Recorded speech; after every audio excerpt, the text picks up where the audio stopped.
Welcome to the Clegg series, When Black Men Ruled the World. In this set of tapes, we shall reveal little-known or acknowledged facts of history about black people in ancient times. On the cover of its issue of January 1988, Newsweek magazine carried a painting of a young black couple flanking the biblical tree of life.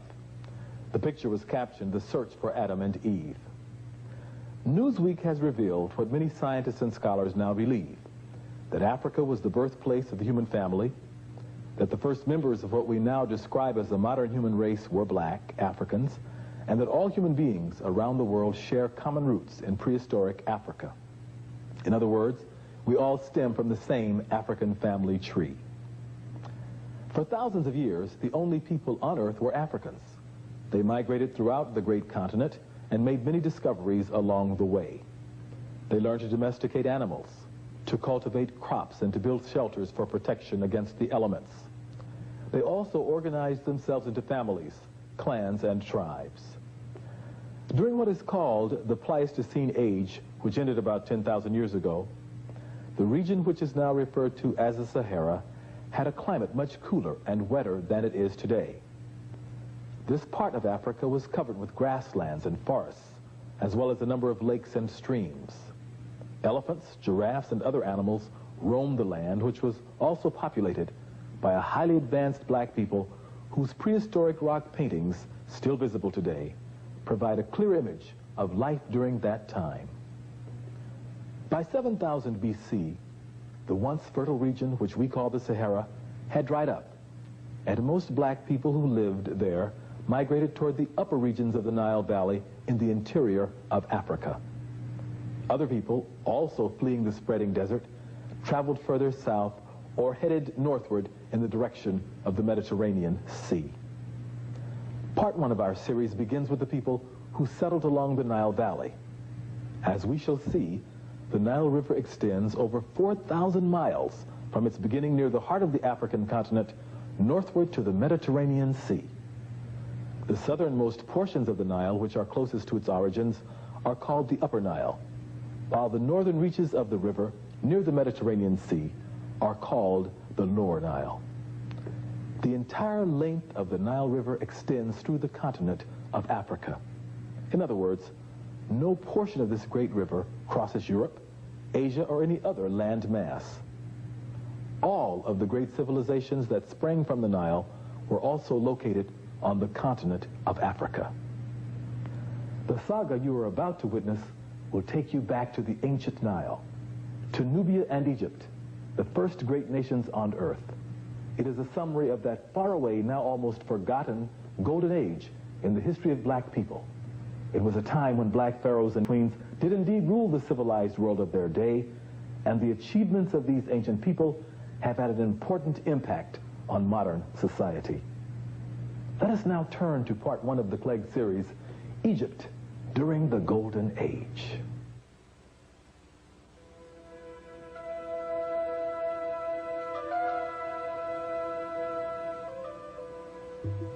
The Nile River, rising out of the interior of Africa, rushes down the mountains on its journey to the Mediterranean Sea. On its way, it carries precious fertile earth, which it deposits on its banks. For a few miles on each side of the Nile, there is a green belt that quickly melts into the surrounding desert. About 10,000 years ago, people began migrating toward the Nile and ultimately drifting into and settling its fruitful plain. An ancient and proud people who would build a great civilization, who would create an empire that would extend into the interior of Africa, engulf Asia Minor, embrace the Middle East, and influence the entire Mediterranean world. These ancient people would build monuments of great magnitude and splendor, monuments that would be the envy of the ancient world, monuments that would serve as the blueprint and foundation for modern civilization. They also invented law and mathematics, science, writing, music, and agriculture. Who were these people? Where did they come from? Strong evidence indicates that they came from the south, from a country through which the Nile flows, from the land of Nubia, or what we call the northern Sudan in Africa. It was only natural for ancient explorers to follow the Nile River in order to find where it was going, and in doing that, to settle along its banks and to ultimately found a great and thriving civilization. The Nubians of antiquity stated that Egypt was a colony of their land, and that the Egyptians derived their laws and customs from their Nubian cousins to the south. A number of scholars hold this opinion today. The pharaonic civilization that later came to characterize ancient Egypt had already existed in what we call Nubia for at least 300 years before the first dynasty. Now, as far as I'm concerned, Egypt and Nubia were part of the same cultural complex.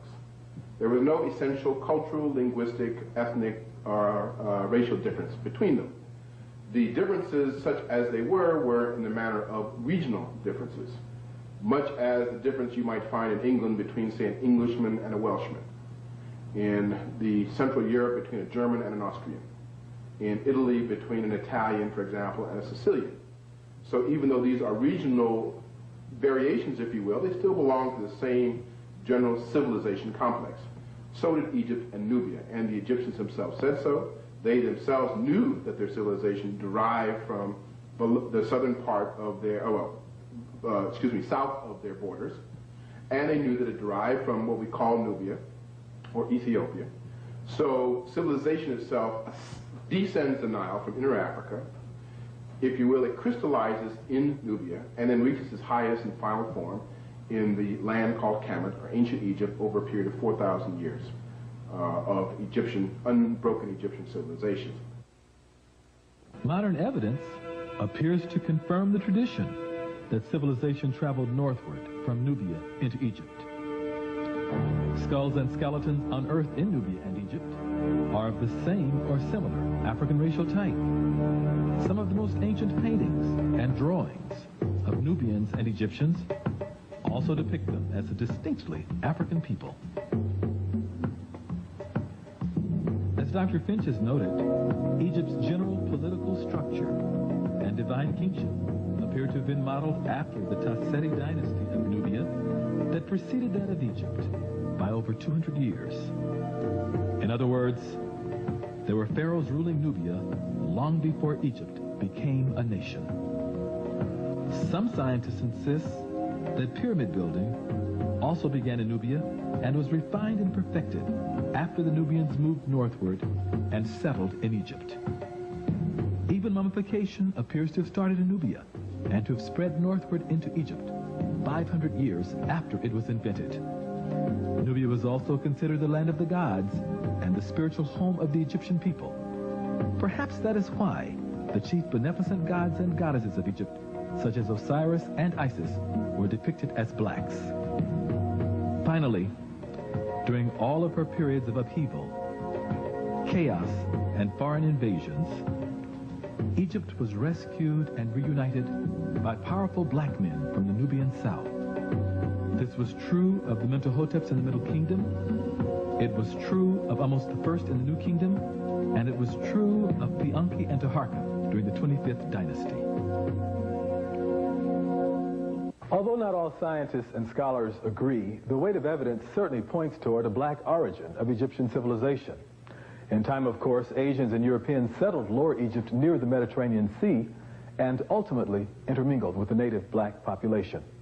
Nevertheless, Egypt's cultural, physical, and spiritual legacy was chiefly derived from the black Nubian South. This no doubt explains why, in later years, the visiting Hebrews, Greeks, Romans, and others described the ancient Egyptians as black-skinned with close curled hair. The distinguished writer, Dr. W.E.B. Du Bois, captured the opinions of the ancients when he wrote, "We conclude, therefore, that the Egyptians were Negroid, and not only that, but by tradition they believed themselves descended, not from the whites or the yellows, but from the black people of the South. Thence they traced their origin, and toward the South in earlier days, they turned the faces of their buried corpses." Du Bois might also have added that the Egyptians themselves called their country Kemet, which many scholars interpret as land of the blacks. Now that we've learned about the origin of these ancient people, let us see how Egypt became a great African nation. Because of the surrounding desert, Egypt was shielded from invasion for thousands of years. During that time, various people who occupied the Nile Valley began working together. The Nile overflowed its banks every year. Controlling the river was important if the people wanted to grow food successfully. The Egyptians first formed villages that cooperated with each other. Cooperation led to organization, and organization led to the building of a great nation. A little over 5,000 years ago, another important step took place. At that time, the nation was divided into two lands, Upper and Lower Egypt. A black man, Narmer, united the two lands into one. This followed a war in which Narmer's troops defeated Asian immigrants who had settled in Lower Egypt. Narmer became the first pharaoh or king of Egypt, following the great kings of Ta-Seti in Nubia. This pharaoh began the rule of what is called the dynasty, which is a line of kings and queens of the same family. Narmer had a glorious reign of 62 years. One of his greatest achievements was diverting the Nile River and creating the delta where he built the city of Memphis. This was the beginning of Egypt's golden age. Little is known of the pharaohs who followed Narmer during the first and second dynasties. Some of them, such as King Kasakam and King Paa-Neneter, appear to have been stern and powerful men. During the reigns of these pharaohs, Egyptian society evolved into classes. First, there were the peasants or laborers. Then came the builders, artists, jewelers, and other skilled workers. After them were the warriors, priests, and officials. Finally, there was the pharaoh or king. The women of Egypt were also an integral part of the society. Many of them engaged in the same labor that men did, and they had equal opportunity to own, manage, and receive property. There were also many prominent women in ancient Egypt, some of whom reigned during the Golden Age. Women in particular. You have a woman whose name is Hetepheres. She is the great royal wife of Sneferu, who commissioned 3 massive pyramids, and the mother of Khufu. But in the 6th dynasty, at the end of the 6th dynasty, you have a woman known as Nitocris, and she's spoken of specifically by Herodotus as being a pharaoh, and also the person who commissioned the 3rd of the great pyramid projects at Giza. And she's called the loveliest and fairest woman of her time. The most renowned Egyptian women ruled during the Middle and New Kingdoms. A few were even as powerful as the great pharaohs themselves. Other women were content to exercise their influence behind the throne. Let us move ahead now to the 3rd dynasty. By this time, Egypt was well on its way to becoming the extraordinary nation it was destined to be. Many of its achievements were staggering. For example, Imhotep, the brilliant philosopher, architect, and scientist, also became the true father of medicine. Through his influence, the Egyptians developed antiseptics, vaccinations, and advanced surgical techniques, and they found cures for numerous diseases. In short, the Egyptians laid the foundation for modern medical science. Scientific medicine begins in ancient Egypt. That is to say, if we look at the Edwin Smith surgical papyrus, I call it the founding document of scientific medicine anywhere in the world. From the point of view of the sciences that we call the related disciplines of medical science, that is anatomy, physiology, pathology, pharmacology, those were organized as coherent scientific disciplines first in ancient Egypt. The first medical schools were built and erected in ancient Egypt. The first organized system of instruction and of teaching were first established in ancient Egypt.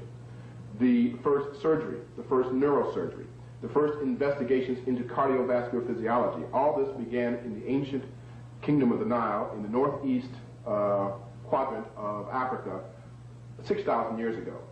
In fact, so well known was ancient Egypt's primacy in the area of medical science that Hippocrates would have never had the audacity to have called himself the father of medicine, because he knew better. He would have said, as Homer did, that in medicine, Egypt leaves the rest of the world behind. That was accepted as a matter of fact in the ancient world throughout ancient Egypt's 4,000-year history. All of the ancient Greeks who made a name for themselves in medicine studied in Egypt. The Egyptians also now appear to have developed their own legal system with scribes and judges, long before the nation of Greece, which was once thought to have been the seat of Western law, was born. What is more, the Egyptians invented the hieroglyphic writing system, they produced the first clock and calendar, and they introduced agricultural science to the ancient world. Above all else, though, Egypt is known for its pyramids, the bulk of which were also constructed during the Golden Age. First, there was the step pyramid of Saqqara, built by Imhotep during the Third Dynasty. This is the oldest large stone structure in the world. Originally, other buildings and courtyards were constructed near the step pyramid, and this entire complex was enclosed by a wall 1,500 feet long by 900 feet wide. Today, however, the only prominent remaining structure is the step pyramid. King Sneferu of the Fourth Dynasty built the so-called Bent Pyramid several miles south of Saqqara. This structure has no steps, but is straight-sided except for a change of angle in the middle. Finally, there was the Great Pyramid, built for the pharaoh Khufu, whom the Greeks called Cheops, also during the Fourth Dynasty. The Great Pyramid, one of the 7 wonders of the ancient world, is indeed a magnificent monument to contemplate.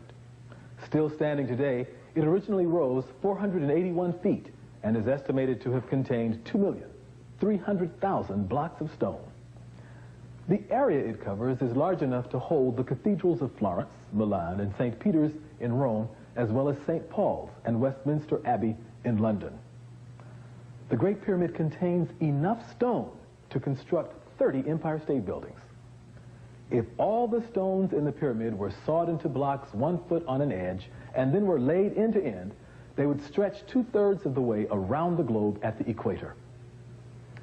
There are about 80 pyramids remaining in Egypt and 100 in Nubia, or what is today called the Northern Sudan. Although scientists are not certain of the purpose of these ancient structures, it is widely believed that they served as tombs for members of the Egyptian royal family. We have looked at the black origin of the ancient Egyptians, and we've spoken of their major achievements. Now let us turn to the pharaohs who governed this great nation during the Golden Age. There are many rulers of the Third Dynasty, the most prominent of whom was Zoser. During his reign of 19 years, Egypt's borders were extended into the interior of Africa. Copper mines were exploited in the Sinai. Extensive construction took place, and the step pyramid was built. The Fourth Dynasty also brought forth a line of great black pharaohs, some of whose names we have mentioned. Sneferu was a distinguished ruler who successfully defeated the Nubians and Libyans in battle. He also constructed vessels nearly 170 feet long. He was a kind and gentle monarch. His successors were Khufu, during whose reign the Great Pyramid was built, Dedefre, whose pyramid was erected north of Giza at Abu Rash, Khafre, builder of the Second Great Pyramid, and whose facial likeness is found in the mysterious Sphinx, and Menkaure, a just and forthright ruler whose spiritual temperament prompted many to worship him as a god. The first 4 dynasties of ancient Egypt represented a time of unprecedented splendor and glory. It was the technological high point of the black race. The Old Kingdom is a great pyramid building age. It's an age of great stability in Egypt, of great internal construction projects. I think that when we look at the Old Kingdom, once again, we're looking at the first physicians, such as Imhotep. You're looking at the massive construction projects. You're looking at the internal stability. You look in the Sixth Dynasty when the pyramids were still being constructed at the reign of Pepi II, who reigned for 94 years. Here's a man who was a boy who was 10 years old when he became the king of Kemet, dies at the age of 104. And that tells us that these people knew a great deal about science, about medicine. The 5th and 6th dynasties still witnessed Egyptian supremacy in the ancient world, but a gradual decline set in that would pick up momentum at the close of the period. The names and personalities of the 5th dynasty kings remain a mystery because many of them are only known by their statues. Yet it is clear that a number of these rulers were both efficient and adventurous. For example, they formed strong navies that braved the seas and spread Egyptian culture abroad. This has prompted many scholars to ask, during the course of their long history, did the ancient Egyptians sail to the New World before Columbus? The Egyptians had sturdy ships that may have made the journey. Numerous Africoid sculptures suggest an ancient black presence in the New World. Even Mexican pyramids, hieroglyphs, and cultural artifacts provide strong evidence that the Egyptians sailed to the Americas in ancient times. It's evident, without going into a lot of scientific and technical detail, that they knew that the earth was round. They knew that the earth was tilted on its axis. They knew that the earth revolved around the sun. They had already had ways of determining the minute of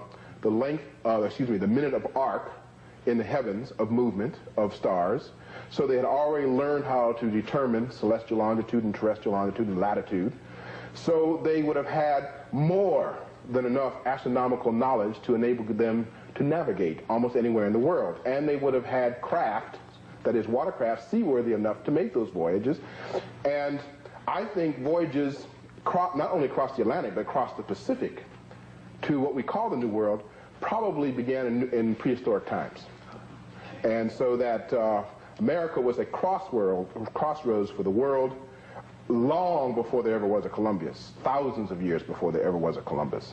And there's nothing inherently impossible in terms of their level of science and technology and astronomical knowledge that would have prevented the ancient Egyptians from making such voyages. The 6th dynasty spanned a period of 155 years. It marked the first time that large numbers of regional governors began to break away from the central rulership of the pharaoh to independently control their own territories. One of the most prominent pharaohs of this period was Pepi I, who quelled internal strife and strengthened the monarchy. His son, Pepi II, ruled Egypt for 94 years, the longest reign in world history. The death of Pepi II was followed by the decline of the 6th dynasty and the ultimate collapse of the Old Kingdom of Egypt.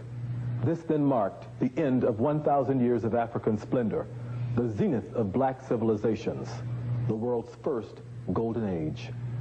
Let us now review how it all happened, how Egypt came to be a great African nation. First, black people from various parts of Africa migrated to the Upper Nile. There they founded the nation of Nubia. Then the Nubians moved down the Nile Valley and settled the land which was later to be called Egypt.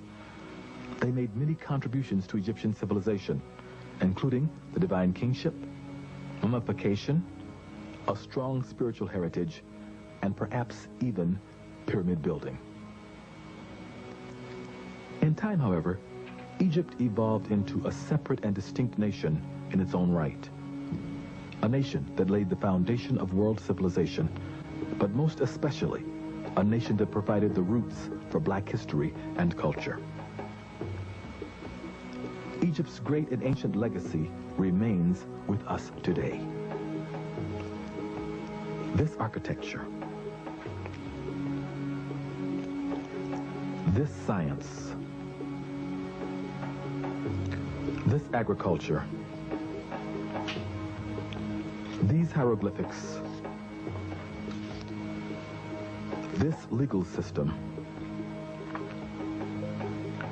these pyramids, these pharaohs, and these queens, are the great heritage of black people everywhere and have influenced the evolution of civilization around the world. Although its golden age had passed away, Black Egypt would indeed rise again in the Middle Kingdom, in the New Kingdom, and during the 25th dynasty. The entire ancient world would marvel at the resilience and power of these magnificent people. As the distinguished author Fleur Lugard has written, the annals of all of the great nations of Asia Minor are full of them. The Mosaic records allude to them frequently. But while they're described as the most powerful, the most just, and the most beautiful of the human race, they are constantly spoken of as black. And there seems to be no other conclusion to be drawn than that at that remote period of history, the leading race of the Western world was a black race. In subsequent episodes of the Clegg series, we shall explore Egypt's Middle Kingdom and World Empire, the role of black women in antiquity, and black personalities of the Holy Bible. This concludes part 1 of the Clegg series, Egypt during the Golden Age.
Mistress of magic, Lady of light, hear the cry of your beloved daughter and disciple, Tetrashiri.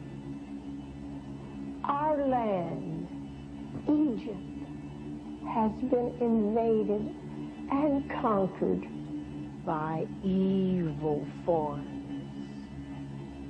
They destroy our houses, they desecrate your temples, and they build shrines to strange gods.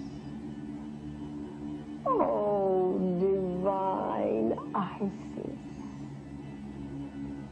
hear me.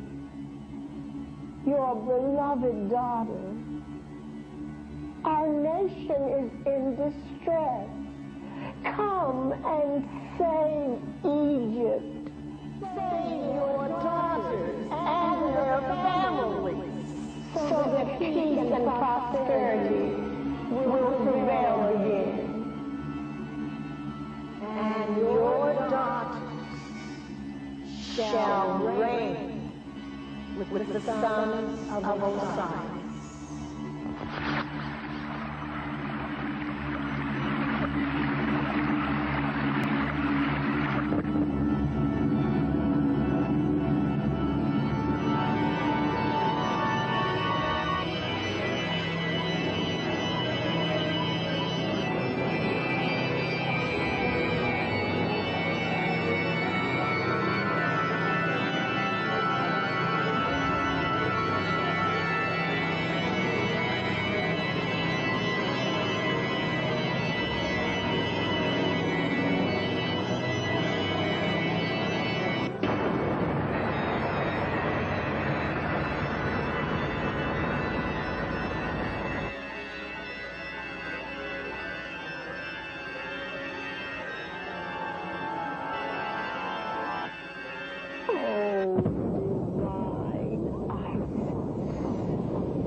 Welcome to part 2 of the Clegg series, The Daughters of Isis, Black Women in Antiquity. I am your host, LeGrand H. Clegg II. This videotape and booklet supplement part 1 of this series, When Black Men Ruled the World, Egypt During the Golden Age. In part 1, we briefly considered the origin of the human family in Africa and then turned to the beginning of civilization, first in Nubia and then in Egypt. We dealt with Egyptian pyramids, hieroglyphic writing, medical science, literature, law, art, architecture, maritime skills, as well as the nation's political and social structure. We placed emphasis on the great pharaohs and the prominent role they played in world history. Part 1 was intended to introduce the concept of African or black men as the fathers of the human family and civilization. In Part 2, The Daughters of Isis, we broaden our focus to include black women in antiquity. For the very first time on videotape, we present a comprehensive history of the black woman in ancient times. We shall see her as the original mother, fertility idol, goddess, queen mother, and lady of the Nile. We shall very briefly trace her steps from prehistoric Africa into Europe, Western Asia, India, Southeast Asia, Australia, the Pacific Islands, and even the early New World. Then we shall return to Africa, where the record of black female achievement is very profound and long-standing. This is a bold and dynamic venture made possible by the pioneering work of many distinguished scholars and scientists whose publications are cited in the booklet that accompanies this tape. To introduce the saga of black women in world history, we first focus on Isis, an ancient and venerated deity who, for many people, has come to represent the highest form of motherhood, beauty, and virtue. To capture the essence of the Isis tradition, we interviewed Runoko Rashidi, assistant editor of the Journal of African Civilizations, inside a replica of a hidden underground Egyptian tomb, and Anita Red Terry, who is on the staff at Santa Monica Community College, in studio. African name for Isis is Aset. Spelled, if you want to put vowels in it, A-U-S-E-T. The Egyptians, or Kamites, actually spelled it A-S-T. And the name is fundamental. The name is profound. It means the throne. What seems to suggest, now, let me digress a moment. Generally, when we see Isis, she's connected with the god Asar, or Osiris.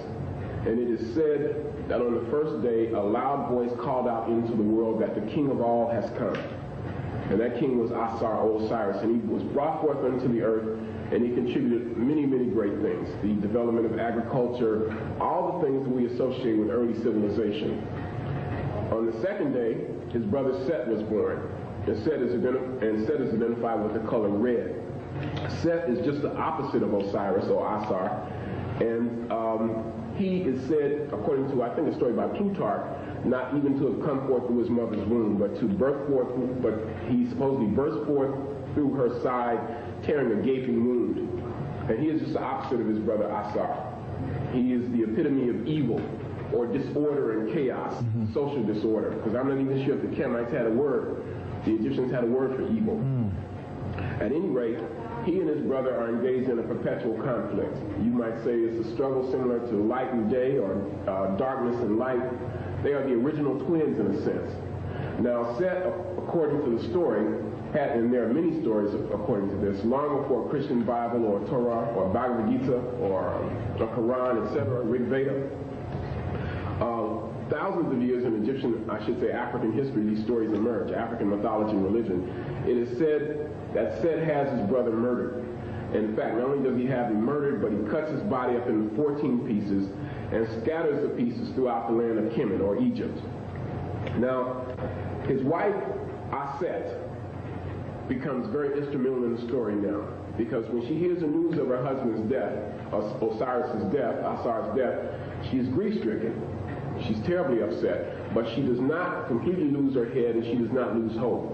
And she wanders over the land of Kemet, she wanders over Egypt, and she gathers 13 of the 14 missing pieces. And she takes them and puts them in the form of a mummy, wraps them up in the form of a mummy, and prays to the gods of ancient Egypt. And they, in fact, restore life to the slain Osiris. Now, the 14th piece is very critical. Oh, yes, his genitals. Which has been thrown into the Nile River where it was swallowed by a catfish. Last time I ate a catfish was shortly before I heard this story. Now, that is important. This is important because in spite of that, Aset is able to conceive a child. And that child turns out to be Horus. And the major function of Horus is to avenge his father's death. Horus grows up, he begins to vanquish his uncle Set, who murdered his father, and Isis intervenes. Now, in that story, you have so many profound concepts. You have the story of one brother slaying another brother, similar to Cain and Abel. You have the story of an immaculate conception, the virgin birth. You have the story of rising from the dead, the resurrected Savior. You even have a story that deals with divine compassion, because it is Isis, or Aset, who suffers the most, other than obviously Asar, at her husband's death. But she is the one who steps in and intervenes and prevents the murderer from actually meeting his just due. So Isis is very, very profound. She is said to have wandered the land of Kemet, and in ancient times she becomes the most powerful of all the ancient deities, to the extent that it begins to make you wonder if we are not getting just the tail end of the story.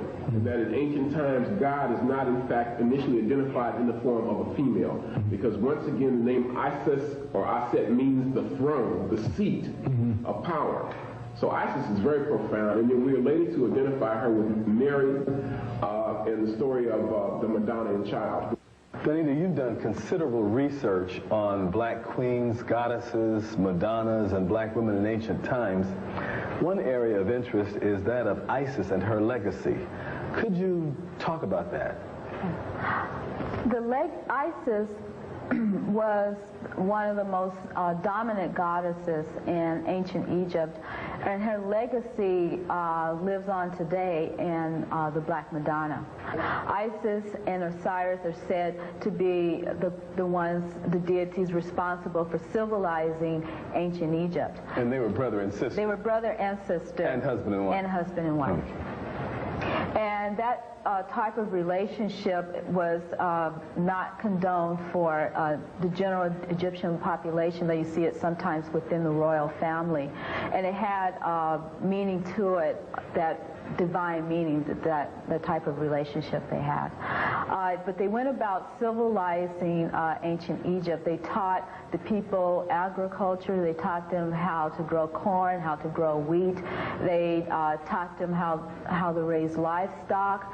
They taught them the institution of marriage and of maintaining families. And they taught the women how to grind corn, how to weave and spin spin thread and weave cloth. And so the Egyptian people attribute their civilization and their civilized behavior to Isis and Osiris, and that they also tended to be pious religious people, and that they felt that Isis and Osiris exemplified this in their relationship. Inspiration for the title of this videotape and booklet was derived from a distinguished organization of black women, the Imperial Court Daughters of Isis. In the early part of the 20th century, black women in several American cities began to organize themselves around shrine temples that served as centers for the Prince Hall Shriners, an order of black Masons. An auxiliary of female members of the Prince Hall Shriners was formally established at the annual session of the ancient Egyptian Arabic Order Nobles Mystic Shrine in Detroit, Michigan on August 24th, 1910. From its inception, the Imperial Court Daughters of Isis included dynamic women who were dedicated to serving humanity. The leaders of the organization varied in age and profession and came from different parts of the nation. For over 80 years now, this group has focused on a program that stresses leadership development, creates an effective network among its members and community organizations, recognizes the historic and current achievements of black women, provides role models for young women, and promotes high moral standards and academic achievements. The current commandress of the Imperial Court Daughters of Isis is Margaret P. Warren of Los Angeles. She's had a long and distinguished career in government and the private sector and has made noteworthy contributions to a number of charitable, civil rights, and religious organizations. Although in this videotape we're presenting black women as the spiritual daughters of Isis, the truth is that long before Isis became prominent, black women had appeared on the world stage. Let us turn now to the first women on Earth, black women in prehistory.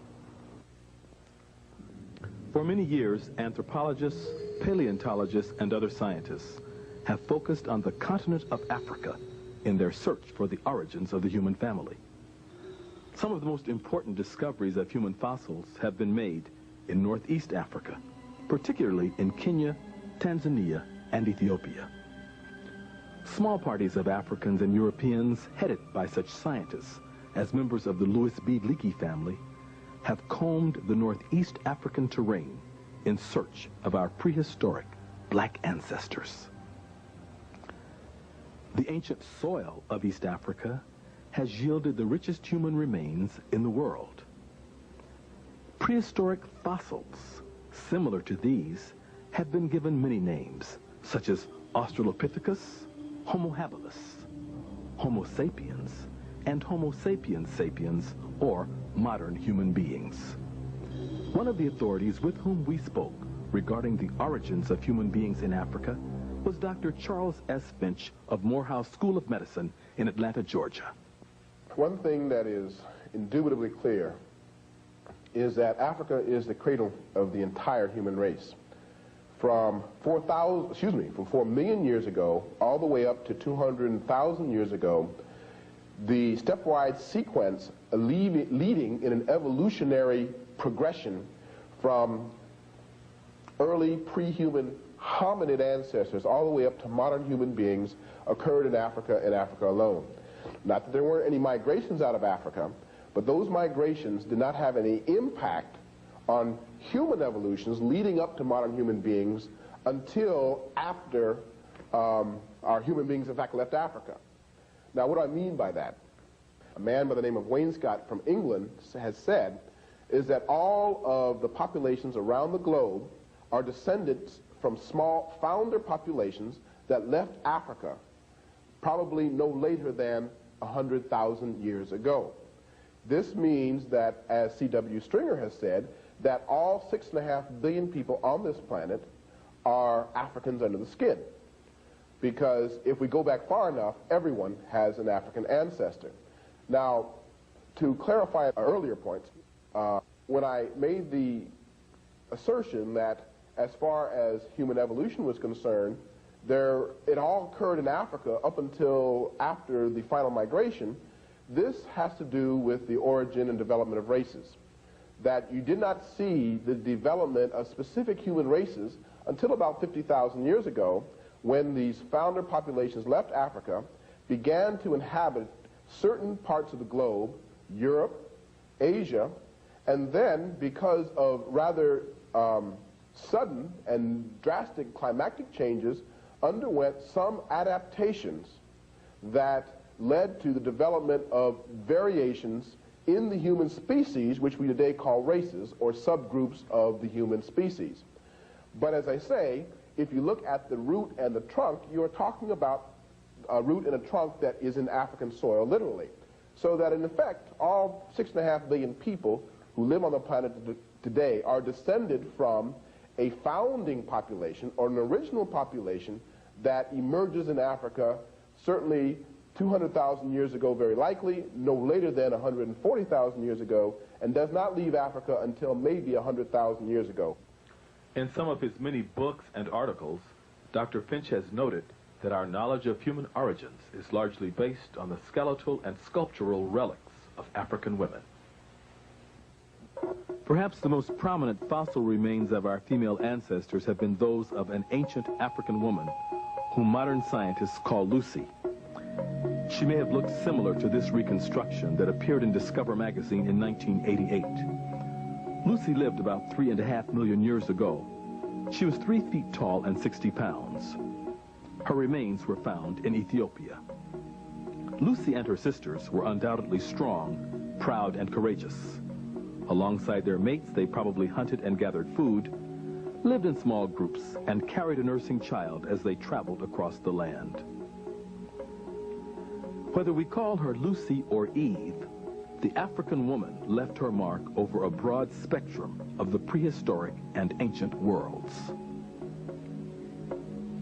Small carvings of short, heavy-set women with thick, woolly hair, often called fertility idols, have been found in Europe, from Italy to Russia. Scientists have labeled the people of that time Grimoaldis, after the caves in France where their skeletons were first discovered.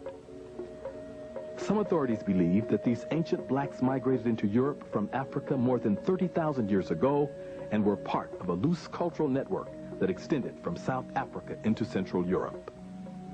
Sculptures, cave drawings, weapons, and tools of the Grimoaldis suggest that they were a highly advanced people who held black women in general, and motherhood in particular, in very high esteem. In a lot of the slide presentations I do, I tend to show a black woman from the Andaman Islands in the Bay of Bengal. And then I compare that photograph with Venus of Willendorf, these ancient fertility figures that you're referring to. You could go to southern Africa, or Zania, and find one of these Khoisan sister, Khoi, who is oftentimes called a Hottentot. So this is the most famous one, but you find it throughout France. My colleague James Brunson has located one in the former Soviet Union that's about 14,000 years old, and you do have a lot of them in other parts of Asia.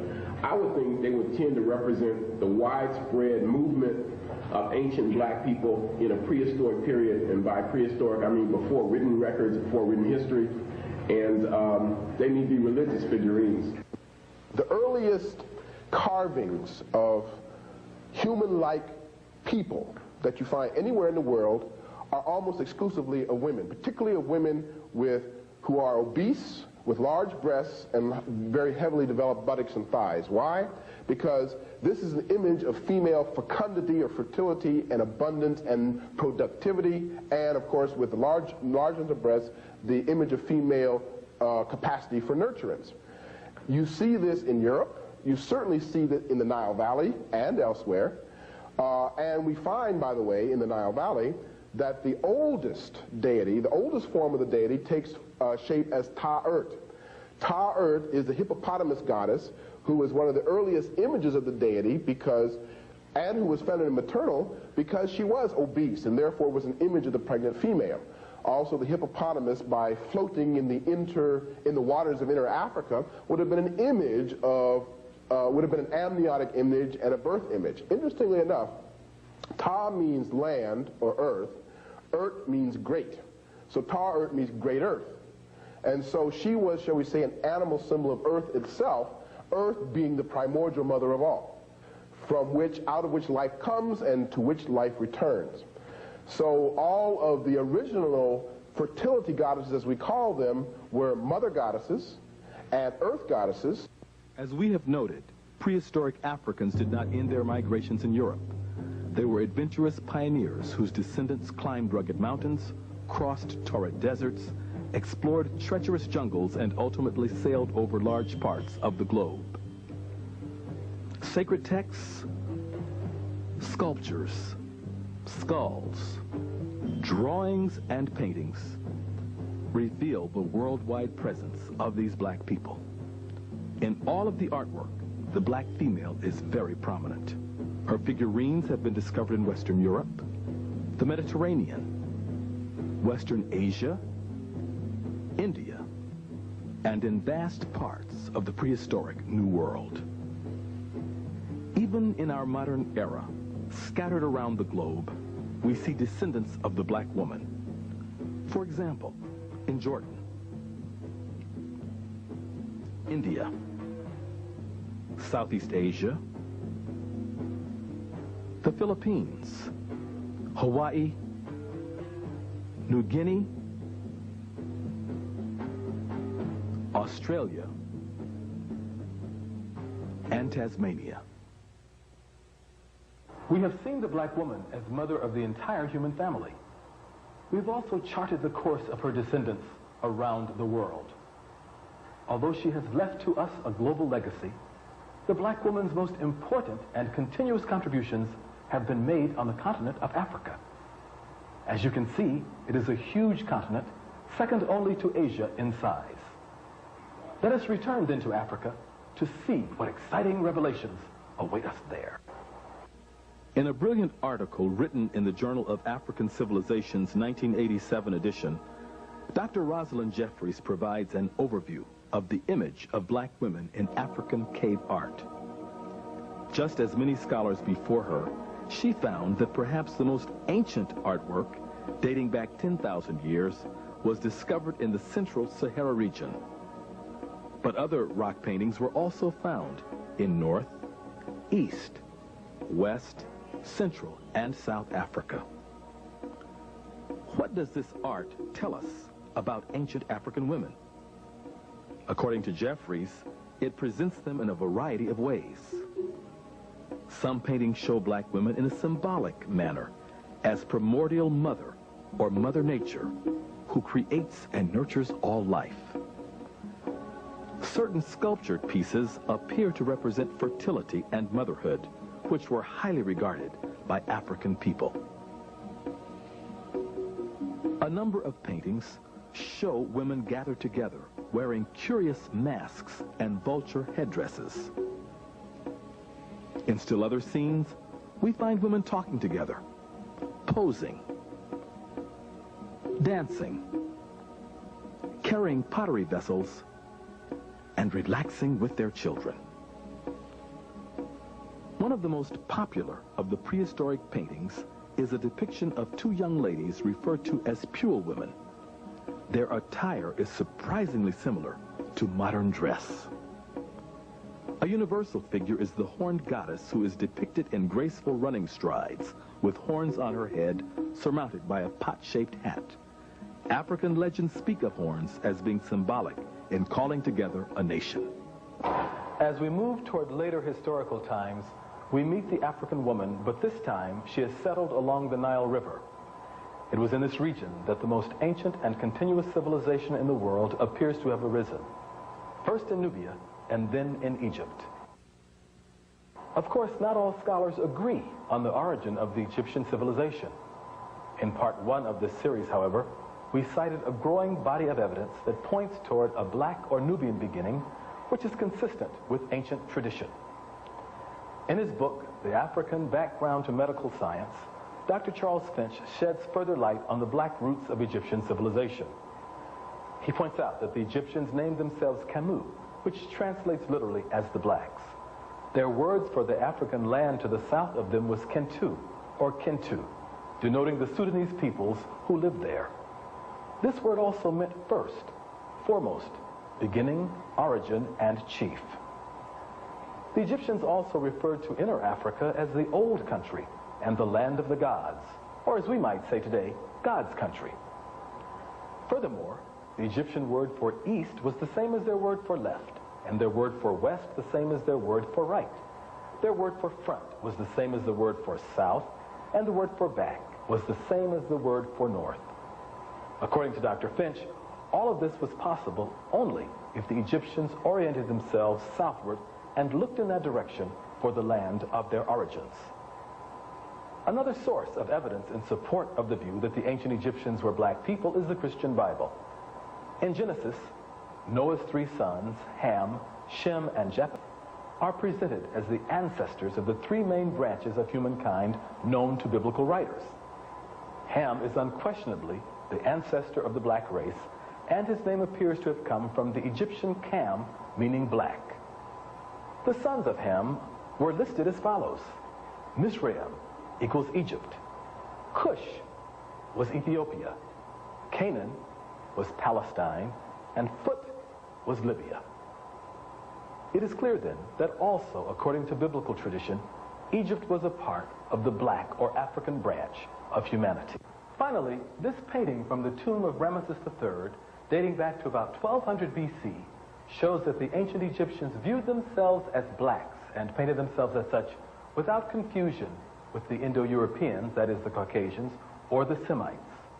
In figure A, we have the ancient Egyptians as they viewed themselves. Figure B depicts the Indo-European type. Figure C represents other black Africans, and figure D represents the Semites.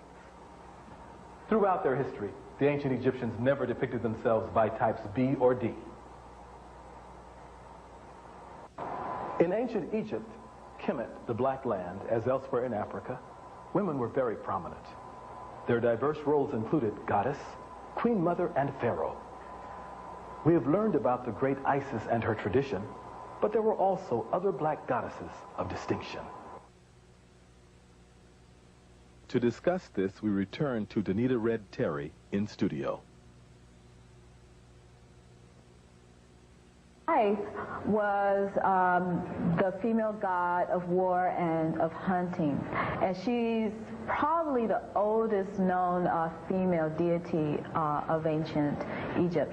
She was depicted often wearing a red crown, I should say, or with two crossed arrows and a shield on her head, signifying her characteristic as a war god. She was also considered to be a devoted mother god. Some of her depictions show her as drawn or depicted as a vulture. And one of the myths that's associated with her, she, as a vulture, pierced her thigh with her beak and drew blood from that and fed her children this blood. Hathor is another mother god, and she was depicted as often as a cow or as a woman with cow-like ears on her head. Her symbols associated with her were the sistrum, and she was often depicted with the pharaohs who saw themselves as Horus reborn, or as the god reborn, would be seen suckling from her as a cow. They would suckle from her tithers, or as a woman in her woman form, they would sit on her and suckle at her breast. And she was also a female god associated with music, with dance, with love, and with sensual pleasures of love also.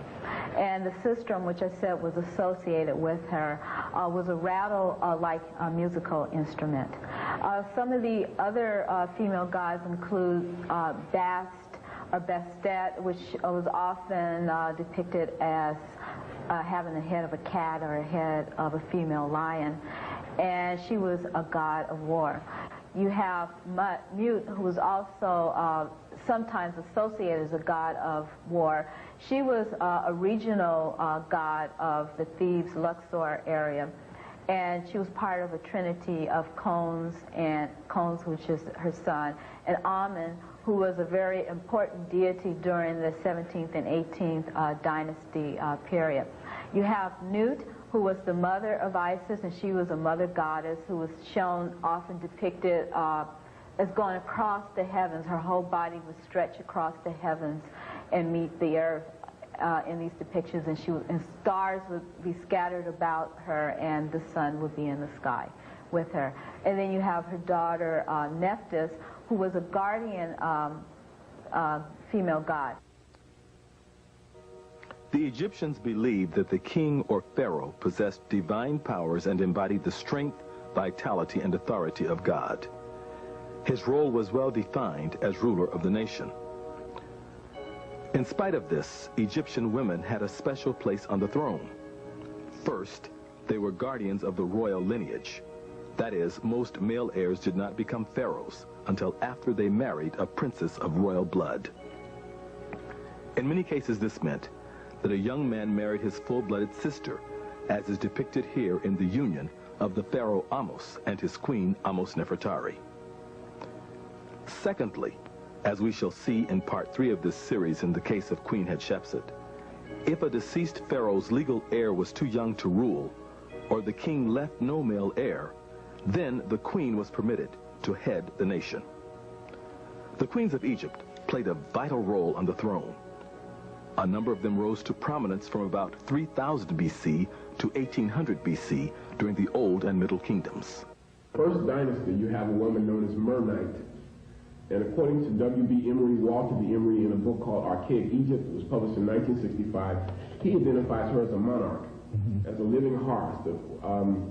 And she is the 3rd or 4th ruler of dynastic Kemet. So Mernite is very important, but unfortunately, because of the antiquity of the time in which she lived, we don't know a lot about her. Her tomb seems to be one of the largest tombs in the first 2 dynasties. This is called the Archaic period or the early dynastic period. Now, in the 4th dynasty, you have a woman known as Queen Hetepheres. Now, she was not a monarch, but she was the wife of a man known as Sneferu, who commissioned 2 massive pyramids, and she is the mother of Khufu. One of the great pharaohs. Exactly. But when you get to the 6th dynasty, which is the last dynasty in what's called the Old Kingdom, the first golden age, you have a woman known as Nitocris, and undoubtedly that's her Greek name. Nitocris comes after Pepi II, who, as you know, had the longest recorded reign in world history, 94 years. She is described by Herodotus and others as the noblest, the loveliest, the most just woman of her time, and I believe Herodotus even goes as far as to say that the pyramid that is normally ascribed to Menkaura, or Mycerinus, is actually that of Nitocris. So she's very significant. Those are the women that stand out in the first several dynasties. Now, after the 6th dynasty, of course, you have what's called the first intermediate period. This is an age of social disorder and confusion.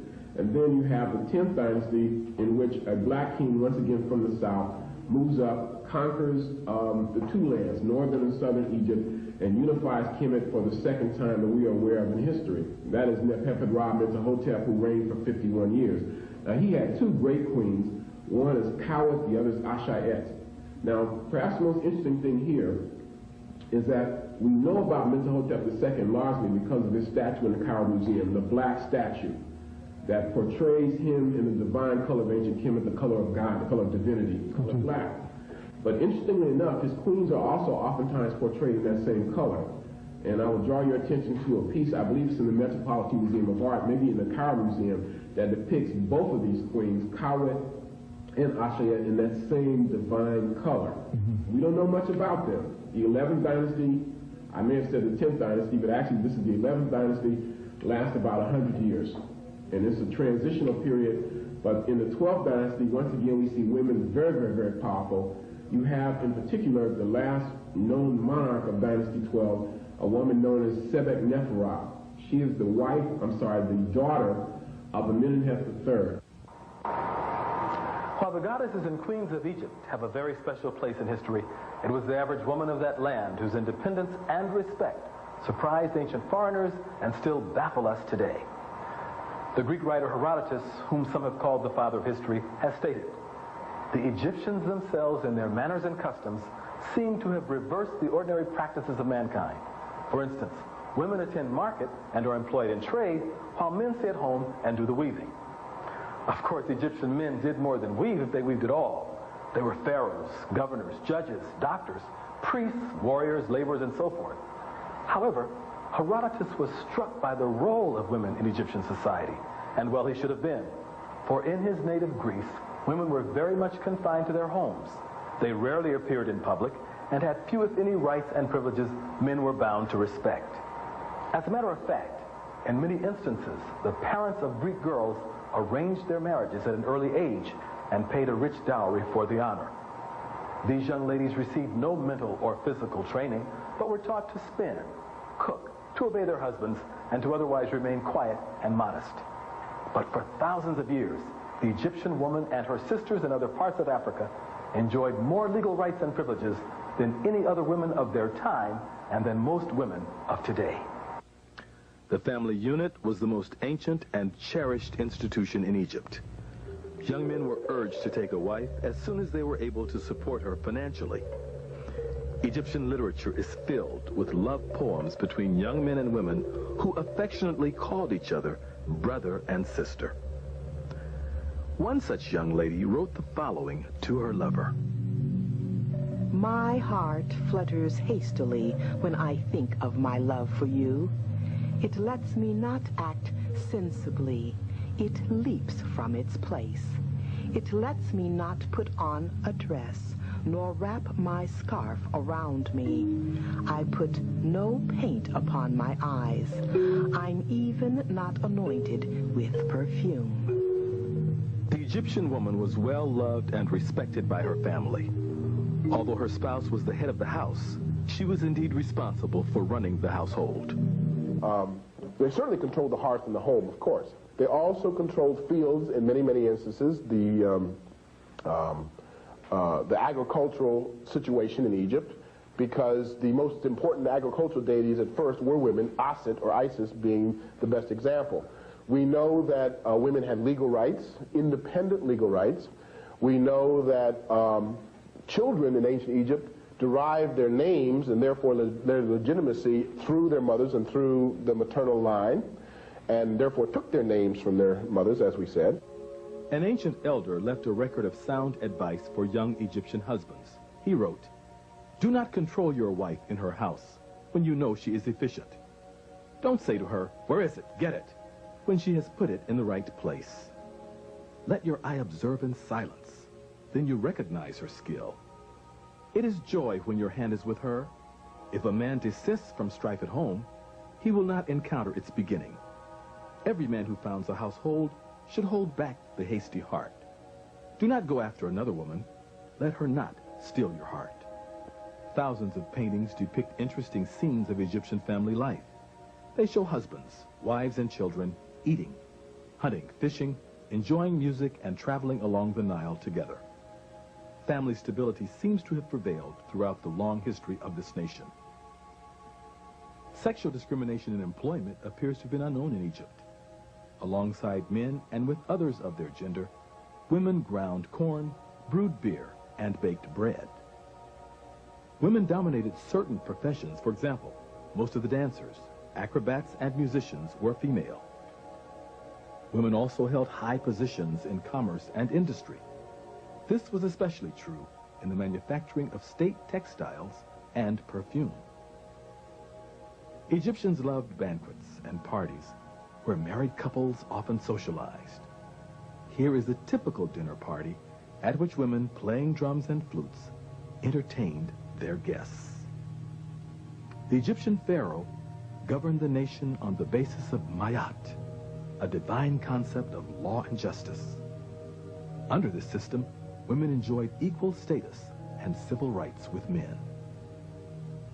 Women independently executed wills, witnessed documents, inherited, bought, administered and sold property, adopted children, and filed lawsuits. Scholars have traditionally held that Western law and jurisprudence had their origin in ancient Greece. This view is now open to debate. As an attorney, I was very interested in the ancient Egyptian legal system. I was especially surprised to learn of the will of Lady Nanakte. As a result of that, I decided to engage in research on the will on my own. Attorney Clegg, your trial has been continued over till tomorrow morning at 9 o'clock. Thank you, Mary. You're welcome. As a nation, Egypt predated Greece by thousands of years. The ancient Egyptians enacted many laws and created a very advanced legal system, which at various times included judges and juries. Recent research clearly demonstrates that the ancient Greeks derived much of their philosophy, science, architecture, religion, and medicine from the ancient Egyptians. Further investigation may well reveal that Egyptian law was also the basis of that of ancient Greece. In our effort to study the will of the ancient Egyptian noble lady Nanakte, we visited the research library at the University of California at Los Angeles and the Central Library downtown Los Angeles. The independence of this ancient Egyptian woman was made clear by her surviving will, which we found in the 1945 edition of the Journal of Egyptian Archaeology. A wealthy widow of some stature, Lady Nonocte had married twice and inherited property from both husbands and her father. She left her own personal property and her share of the last husband's estate to some of her 8 children, but disinherited the others for lack of consideration toward her. To show how advanced the ancient Egyptians were and how much we have learned from them, it should be noted that Lady Nonocte's will was notarized and formally included on the court docket.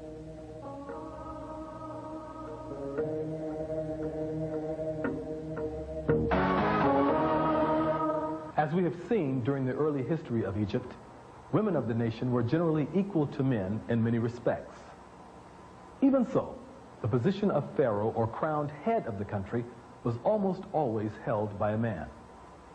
Nevertheless, there came a time when 3 extraordinary royal women took center stage. It was during the 17th Egyptian dynasty, a period of great humiliation. The Egyptians had been conquered by foreigners, probably Asians, called Hyksos. The great royal mother Tetisheri, her daughter Ahotep, and her granddaughter Nefertari played critical roles in freeing the nation from foreign rule. Let us recapture the significance of that troubled time in black history.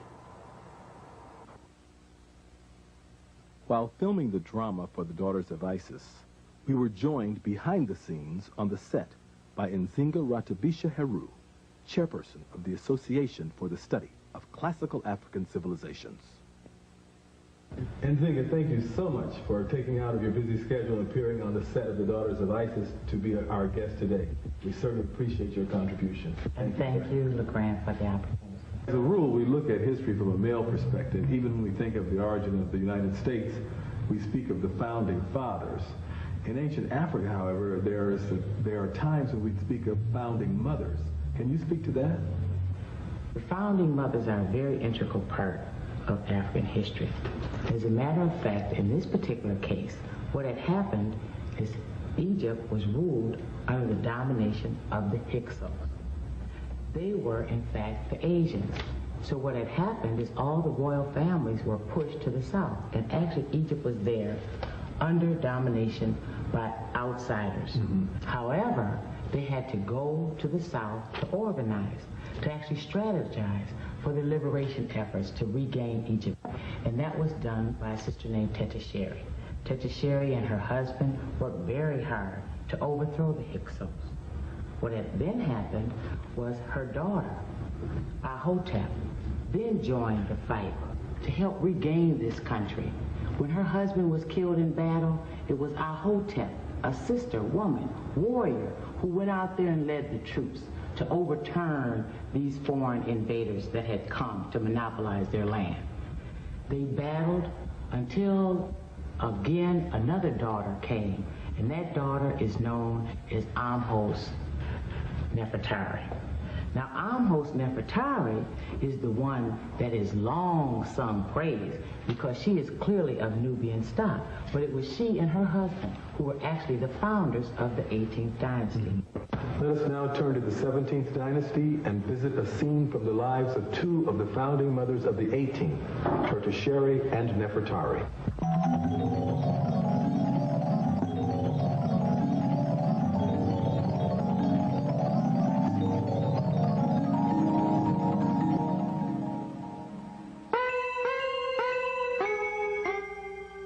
Good morning, Grandmother.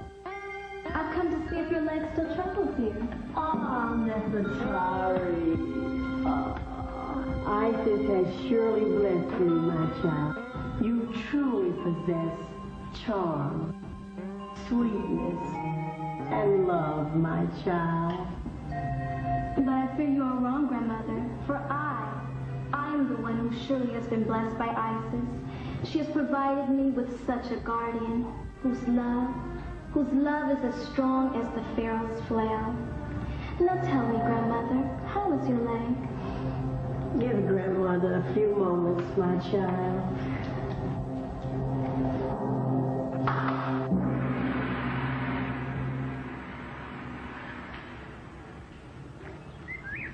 Bring me the throw sticks. Hi, kitty.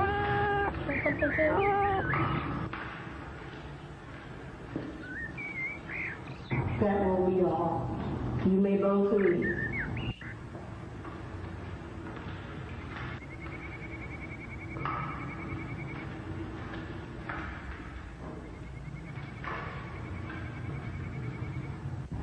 So now, Grandmother, tell me, how is your leg? The pain in my heart is greater than the pain in my leg. What is the meaning in this riddle you speak? Come, join me in a game of cinema, and I will tell you the history of our people, which troubles my heart. 1,000 seasons ago, our nation was rich and powerful. It was our second golden age.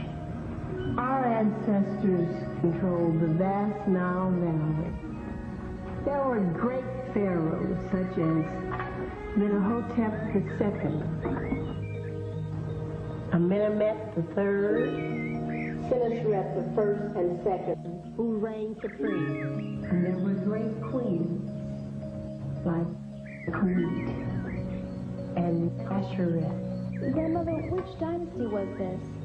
The 11th and 12th dynasties. It was our most glorious days since the pyramids were built. The people prospered, the land was fertile, and the gods were pleased.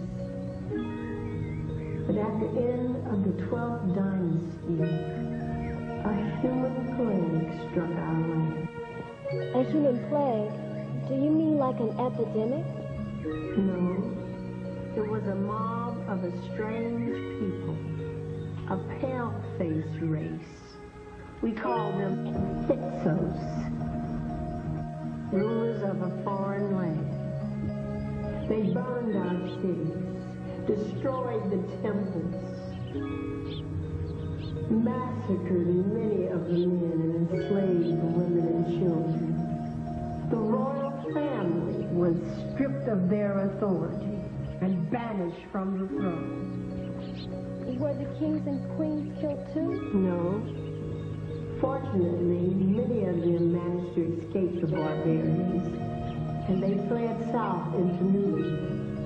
For 200 seasons, our people have been in exile, first in Nubia, and now in Egypt.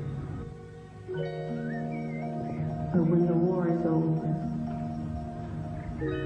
we will reclaim all of our land and go home. Grandmother, tell me about the war. When did it start? Your father, Sennacherib, was a proud man, and he could not bear the shame of seeing Egypt under foreign rule. Did Father start the war? It was because of the arrogance of the Hyksos king, Apophis. Arrogance? What did he do? Well, long before you were born, we left Nubia and reestablished the capital of Egypt here in Thebes. Our palace was not so many miles from the Hyksos invaders, and our presence threatened the king. Threatened the king? But Grandmother, they were on our land. What nerve. Yes. But you see, the king sent a warning to your father, warning him that the noise of the hippopotamuses were too loud and he could not sleep, so the animals should be killed. What? The hippopotamuses were too loud? Was this some kind of Hyksos joke? There was no joke. It was an insult of the worst kind. You see, the cry of the hippopotamus is a symbol of the authority of the pharaoh. Grandmother, you mean like the pyramids are symbols of ancient wisdom? Yes. You see, the Hyksos king challenged the authority of your father. He could not hear the cry of the hippopotamuses. It was his way of using a message to stir up the anger of your father. I know my father didn't stand for that. No, he didn't. He mobilized the army and made a courageous drive against the Hyksos barbarians. So that is when Father was killed. I remember my mother telling me of this. She said that when he came of age, my eldest brother Kamos continued the war after Father had died. Your mother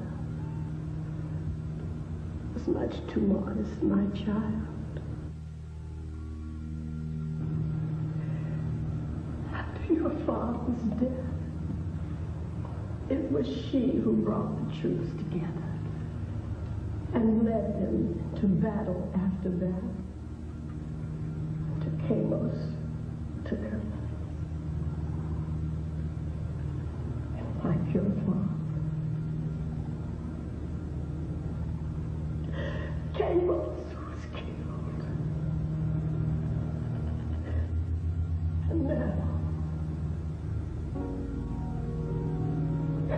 almost my only remaining grandson is in Syria, waging a battle against the barbarian Hyksos. I only pray that he too will not. Do not fret, grandmother, for the gods show me, as they have told the priests, that he will survive and return home safely. It is the divine will that a mighty fair will rise up, smite our enemies, return and unite the two lands, Upper and Lower Egypt. Amos, my brother, is the pharaoh of that prophecy. So do not worry, grandmother, for our people will be liberated, and the nation, it will prosper.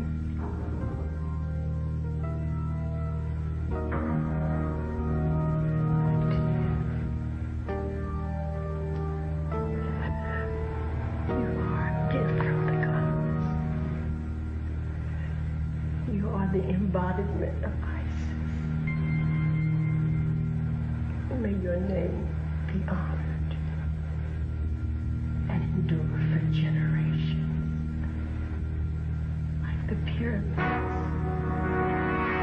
and the temples of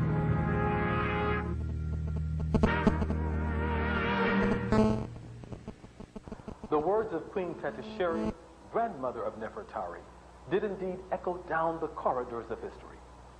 For generations, Nefertari, the chief queen and sister of King Amos, was worshipped by the Egyptian people. She bore several sacred titles, including royal daughter, great royal wife, and divine mother. Nefertari and her family were widely praised for liberating Egypt from foreign domination. According to a number of distinguished Egyptologists, from Flinders Petrie to William Leo Hansberry, this great queen was the most revered person in the entire history of the Nile Valley. Indeed, a distinguished daughter of Isis. In part 3 of this series, we shall begin with the 18th dynasty of Egypt, which was the extended family of Queen Nefertari. We shall explore the lives of such eminent women as the Pharaoh Hatshepsut, Queen Tia, and Queen Nefertiti. We shall also recapture the lives and times of Ethiopia's empresses and warrior queens. Finally, we shall examine the role of the Black Madonna in Africa, Europe, and Asia. This concludes part 2 of the Clegg series, The Daughters of Isis, Black Women in Antiquity.